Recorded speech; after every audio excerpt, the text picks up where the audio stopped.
So tell me about Larry. What was he like as a person? Oh my goodness. He loved his family and his friends. He loved to play golf. Golf was his game, was his passion. He was a great dad, he was a great husband, and he was a great friend.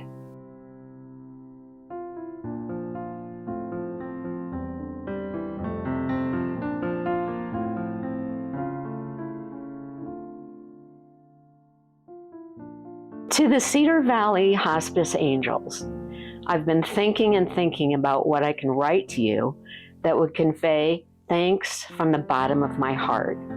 Your care of Larry and me and our family and friends was the ultimate experience of love.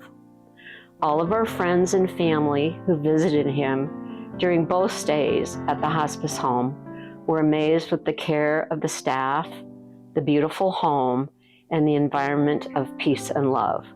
I don't know what we would have done without you all. I have such good memories of you, and also waves of grief, thinking about the journey he made to be at rest. I honor you all. Larry was on the Cedar Valley Hospice program from July till the end of October when he passed away, so almost 3 months. And he made the difficult decision in July and asked me to call hospice, which I did. And the reason is that Larry was diagnosed with prostate cancer in early 1990s, 92. So it's been 30 years that he battled this.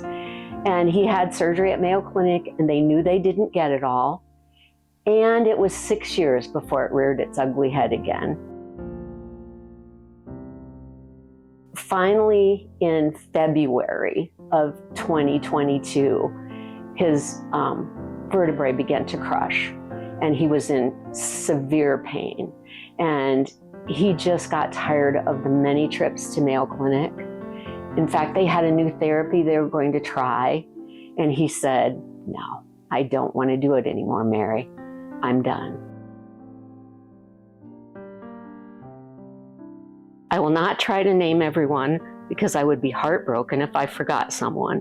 Each nurse, aide, doctor, nurse practitioner, housekeeper, and volunteer will be forever in my heart. The doc and nurse practitioners who prescribed the necessary meds and were gentle in explaining to us what was going to happen. The nurse who calmed him by explaining why he was there and told him to behave. The nurse who realized he needed intravenous medications and called the paramedics to start the IV. The nurse who hugged me and told me we would be okay and that I should go home for the night. The nurse who told me not to leave anything left unsaid. The nurse who called me the night he passed away. The social worker who arranged for all the extra equipment at home that made him comfortable. And the social worker who listened as Larry shared so many memories. Some I hadn't even heard. The aide who cooked his meals, the aide who tucked him in, the aide who kept him clean and washed his clothes, and all of the wonderful volunteers. You are some of the strongest people I have ever met. With all those visits to our home, and then in our final 10 days at the hospice home, we never felt alone. For that, we are truly grateful. You are remarkable people, and I am thankful that we experienced each of you.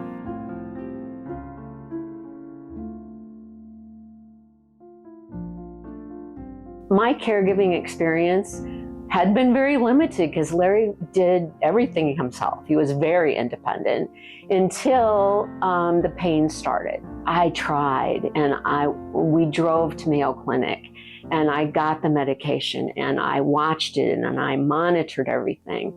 And when he finally made the decision, somebody said, "Mary, it's okay to feel relief." And I did, because I had a team then that was there to help me. Cedar Valley Hospice made such a difference in his life and mine and our family and friends. Larry was at hospice home twice. The first time was in August when his nurse suggested he transition to a new pain medication, which was very effective and made such a difference in his life. And then the second time was in October, and he went there for respite and ended up never coming home again. And during that time, our family and friends surrounded us. His son Brett and his wife Christy and our grandchildren Marissa and Hunter and Darwin were there almost all the time. His best friend is Don Ferris, and Don was with me and still is with me and was with Larry at the hospice home, as was Kathy and Vicki and Glenda and Vicki and Larry and Sue and Dwight Dell, who helped him with his scotch. In fact, Scotch was with him at the hospice home both times. And as I said, he loved his scotch. And at the end, he was researching and testing high-end single malt scotches. So we had a lot of fun with that, both at the hospice home and at our home. Larry's wish was to direct memorials to Cedar Valley Hospice. He also wished to have a celebration of life. Actually, his request was a party, so we will be having a tree planting on the golf course, followed by a party with adult beverages. I'm sharing a message I received from our 19-year-old grandson, Hunter, while Larry was in his final days. It speaks to the kind of man he was. Hunter captured what I would have wanted to say. Hey, Grandma, I want you to tell Grandpa something for me, that I love him very much and will miss him a lot. He taught me how to be a better person and what I should be like as a grandfather. Someone who is caring and loving, who gives them wisdom when they need it, and can make some darn good jokes too.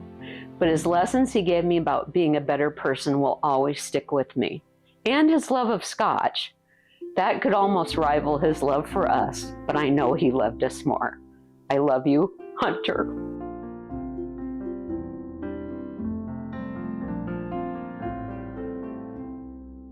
Cedar Valley Hospice is a remarkable organization.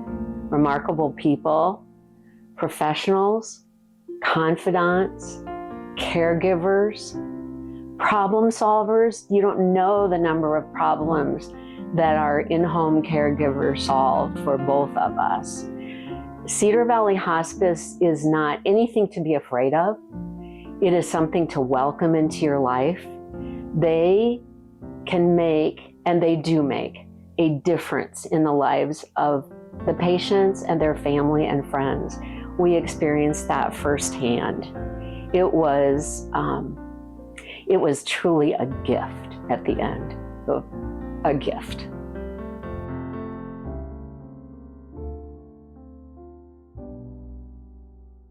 My sincere thanks for all you have done for us. I'm not sure what we would have done without your guidance and support. I especially loved your visits that often brought us laughter. You made his final days comfortable and happy. I will continue to support Cedar Valley Hospice in any way I can, and I will sing your praises forever. Lovingly, Mary Shollenbarger and family.